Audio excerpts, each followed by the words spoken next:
Hi friends.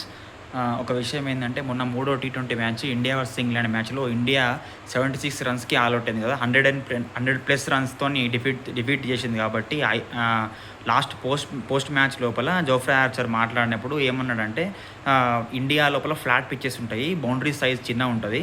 అయితే batsmen ఈజీగా runs తీస్తారు. ఇంగ్లాండ్ అట్లా కాదు. చానా కండిషన్స్ అనుకూలించవు. బ్యాటింగ్ ట్రాక్ అంత అనుకూలించకుండా ఉంటాయి.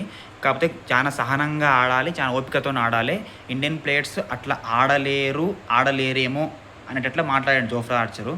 ఏంది భయ్ నువ్వు జోఫ్రా ఆర్చర్, నువ్వు ఇట్లా చేస్తావు, నువ్వు రాజస్థాన్ రాయల్స్‌లో ఆడతావు, ఇండియన్స్‌ని అట్లా కామెంట్ చేస్తావా? నువ్వు అట్లా కామెంట్ చేసి ఉండకూడదు. ఇండియన్స్ ఆడని ప్రెజెంట్ అయితే ఇండియన్ ప్లేయర్స్ ఫామ్‌లో లేరు, ఒప్పుకుంటా. ఒక మాట చిన్న చిన్న అక్కడిక్కడ ఒక ప్లేయర్‌ని తీయడం, ఒక ప్లేయర్ లోపలికి రావడం, పోవడం జరుగుతుంటాయి. కానీ నువ్వు ఇండియన్‌ని కామెంట్ చేస్తావా? Never ever under estimate Indian players. ఎట్లా ఉంటుందని చెప్పేసి మీకు రాబోయే టీ20 మ్యాచ్‌లో తెలుస్తది. ఒకవేళ ఈ టీ20 మ్యాచ్‌ని తెలియకపోయినా కూడా 4, 5 టీ20 మ్యాచ్ నెక్స్ట్ తెలుసు కదా! 14th, 17th, 19th 3 వన్‌డే మ్యాచ్‌లున్నాయి. Roko is back. అప్పుడు తెలుస్తది. నువ్వు అప్పుడు కూడా ఉంటావు కాబట్టి మ్యాచ్‌ల.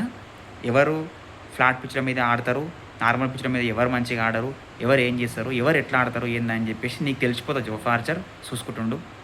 మీరు కూడా ఏమనుకుంటున్నారో కామెంట్‌లో మెన్షన్ చేయండి ఫ్రెండ్స్. వీలైతే తప్పకుండా వీడియో నచ్చినట్టయితే ఒక లైక్ చేయండి, ఒక సబ్స్క్రైబ్ చేయండి ఫ్రెండ్స్. సపోర్ట్ చేయండి ఫ్రెండ్స్.